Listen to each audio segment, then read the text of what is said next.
শেখ হাসিনার প্রত্যাবর্তন এবং বিচার সময়ের দাবি, জনগণের দাবি, আমাদের দাবি। যদি শুধুমাত্র শেখ হাসিনার প্রত্যাবর্তনের কথা হয়ে থাকে তাহলে আমি সঙ্গে একটু যোগ করতে চাইব অতিরিক্ত, যদি সম্ভব হয় আর কি, যে ওনার যারা সাঙ্গপাঙ্গ যারা আছে ওখানে, যারা এই দেশকে অস্থিতিশীল করার চেষ্টা করছে, তাদেরকেও যেন সঙ্গে ফেরত আনে এবং ফেরত দেয়। এবং ভারতের উচিত শেখ হাসিনাকে অবিলম্বে ফেরত দেওয়া এবং এদেশে পাঠিয়ে দেওয়া, তাকে ফেরত দেওয়া তো না, পাঠিয়ে দেওয়া, যাতে তার বিচারটা হয়। কারণ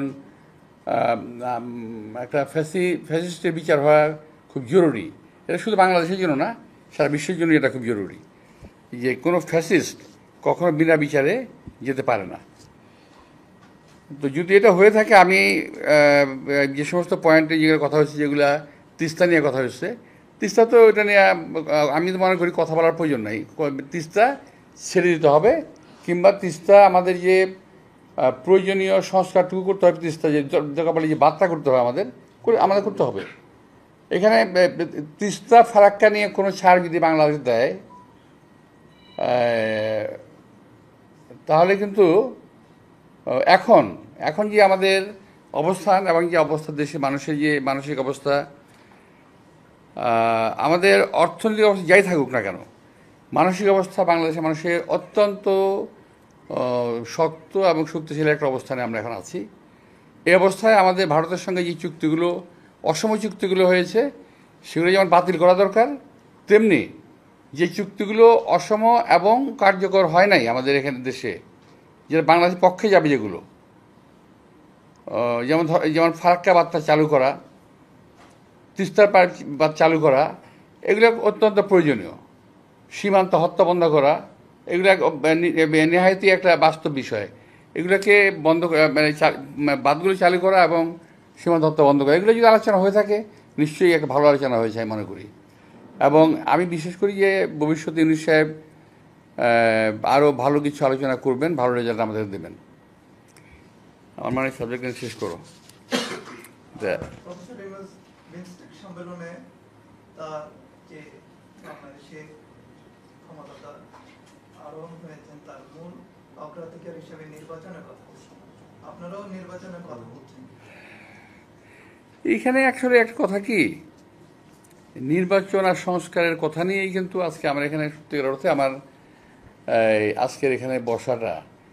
কারণ এই নির্বাচন আর সংস্কার নিয়ে বোধহয় আমরা যে কজন কথা বলছি বিএনপিতে, তার মধ্যে বোধহয় আমি একজন, যে অনেক বেশি কথা বলেছি আমরা।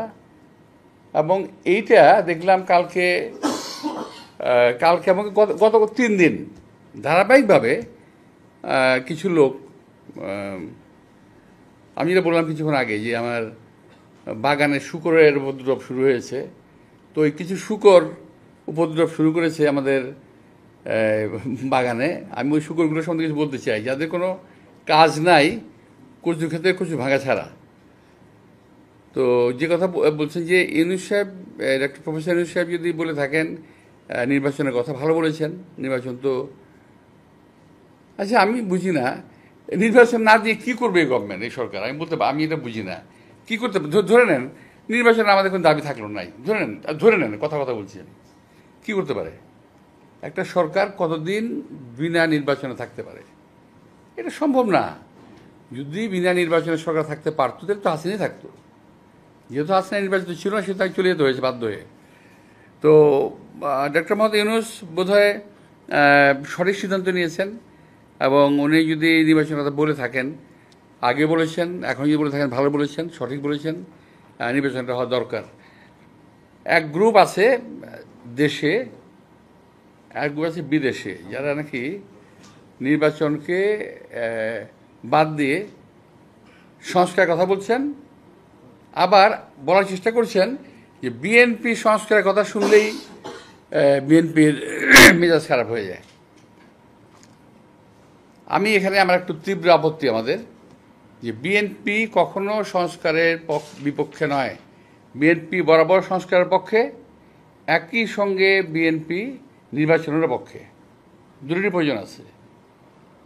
কিন্তু এমন সংস্কারের পক্ষে বিএনপি নয় যেটি দেশের জনগণের স্বার্থের, জনগণের অধিকারের বাইরে চলে যাবে, এমন কোনো সংস্কার বিএনপি কিংবা আমরা মেনে নিতে পারি না, মেনে নেবও না। আমি এই কথা আগে বলেছি, এখনও বলছি। আপনারা দেখবেন সংস্কার যদি যারা নাকি এটা নিয়ে এটা পড়েছেন, যাদের কাছে স্প্রেডশিট গেছে, যারা পড়েছেন তারা দেখেছেন যে এমন কিছু প্রস্তাব আছে যে প্রস্তাবগুলো বাংলাদেশে মানুষের সঙ্গে মানানসই নয়, যেগুলো বাংলাদেশের সঙ্গে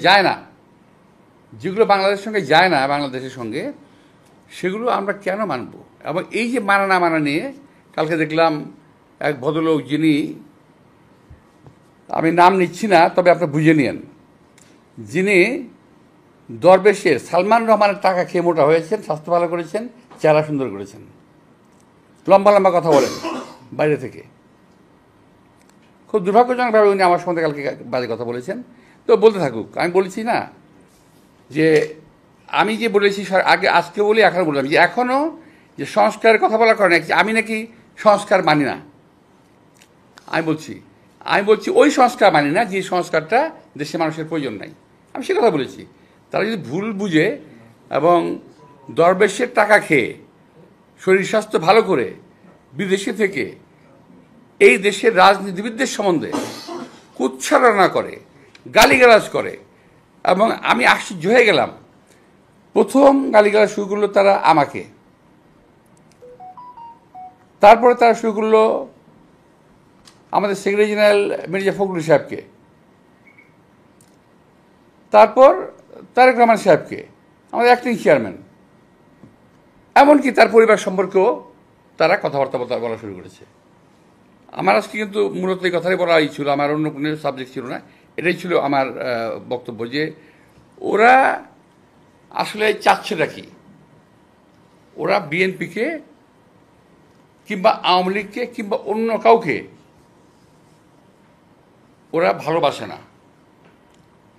ওরা ভালোবাসে ভারতকে। ওরা এই দেশে যাতে ভারতের আধিপত্য বিস্তার হয় এবং ভারত যাতে এই দেশে কায়েমি স্বার্থবাদী গোষ্ঠীকে বসাতে পারে, ওই সমস্ত লোকদের জন্য এরা কাজ করতেছে। বাংলাদেশের কোনো সরকারকে স্থিতিশীল থাকতে দেবে না। আমি আজকে হরপ করে বলতে পারি, এখানে অনেক সাংবাদিক ভাইরা আছেন যারা রহমত বহুদিন বাঁচবেন, দেখবেন যে এই গোষ্ঠী কখনো বাংলাদেশকে স্থিতিশীল থাকতে দেবে না।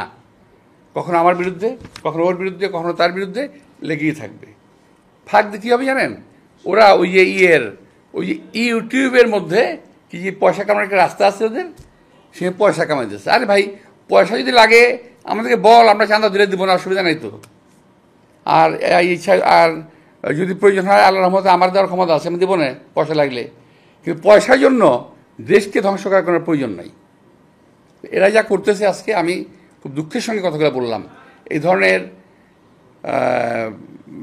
অশ্রাব্য ভাষায় আমি কথা বললাম বাধ্য হয়ে, কারণ ওরা অশ্রাব্য ভাষায় গালি দিয়েছে। তারপরে কথা আছে, আমি আর বলতে পারতাম, বললাম না।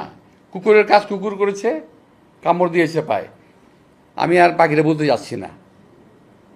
তো বন্দে আলী মিয়ার গল্প, এটা বোধহয় কবিতাটা পড়েছিলাম ছোটোবেলায়, কিছুটা ভুলটুল হতে পারে। কি জানি, কুকুরের কাজ কুকুর করেছে, কামড় দিয়েছে পায়, তাই বলে কি কুকুরকে কামড় দিয়ে মানুষের শোয়া পায়? তো আমি এই কথাটাই আমার শেষ কথা ওদের বিরুদ্ধে। আমি বলছি শুকুরের গোষ্ঠী এরা, এবং এরা কখনোই, এরা সাজানো বাগান ভেঙে দেবে, কখনোই বাংলাদেশকে স্থিতিশীল হতে দেবে না। আপনারা অপেক্ষা করেন, কদিন পরে তারা ইউনূস সাহেবকে ধরবে। আমি এটা বলে দিচ্ছি আমি আপনাদেরকে, কদিন সাহেব পরে তারা ডাক্তার ইউনূস সাহেবকে ধরবে। এখন তারা কী করতেছে? বিএনপিকে ব্র্যাকেট করতেছে আওয়ামী লীগের সঙ্গে, ব্র্যাকেট করার চেষ্টা করতেছে। বিএনপিকে আওয়ামী লীগের সঙ্গে ব্র্যাকেট করার কোনো সুযোগ নাই। বিএনপি জন্মই আওয়ামী লীগের বিরুদ্ধে, এটা বুঝতে হবে। তো ওরা কিন্তু দেখেন, ওরা শুধু রাজনীতিবিদদের পিছনে লেগেছে, কিন্তু যারা নাকি এই যে হত্যাকাণ্ড ঘটালো, এই যে ছাত্রদের হত্যাকাণ্ডটা ঘটালো, একটা বিশাল একটা ব্যবসায়ী গ্রুপ আছে না?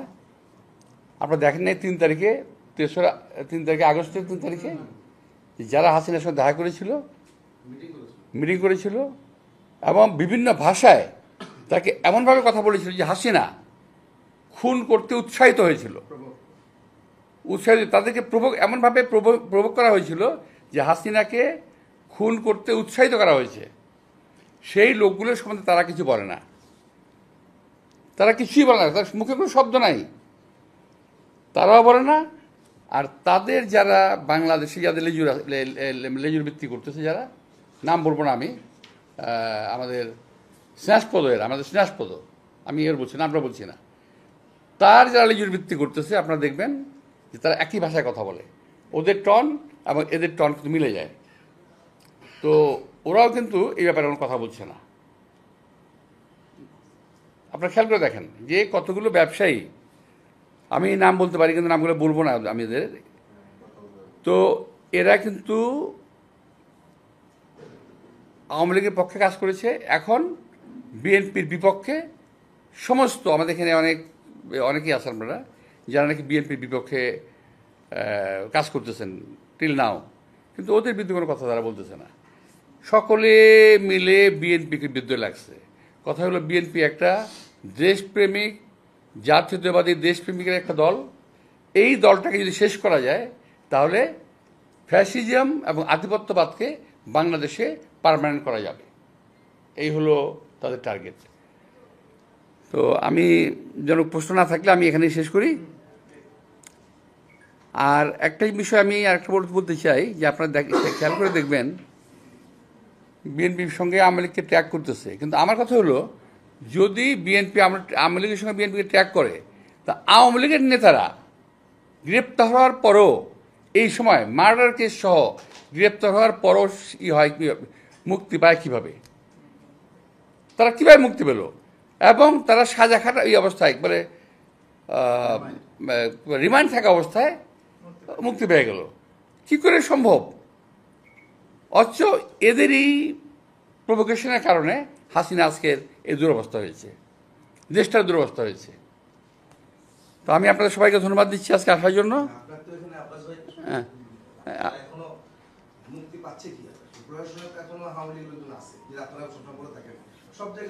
ও আচ্ছা আচ্ছা আচ্ছা, তুমি ভালো কথা বলছো, তো এটা ভেরি গুড। হ্যাঁ,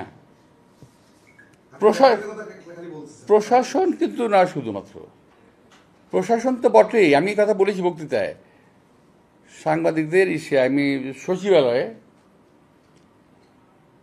পুলিশে, বিভিন্ন ইম্পর্টেন্ট জায়গায়, সাংবিধানিক প্রতিষ্ঠানে, ব্যবসায়িক প্রতিষ্ঠানে, মতিঝিলে, ব্যাংকে, বিমা, যেখানে যাবেন,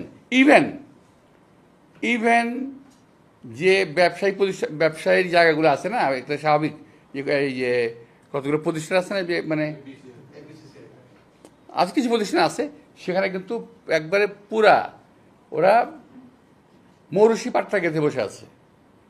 এখানে আরও কিছু ব্যবসায়ী কথা আছে, আমি বলবো না নাম, ওটা বললে আবার এটাকে ভিন্নভাবে পত্রপত্রিকা আসবে, আমি আনাবশ্যক আপনাদের বলবো।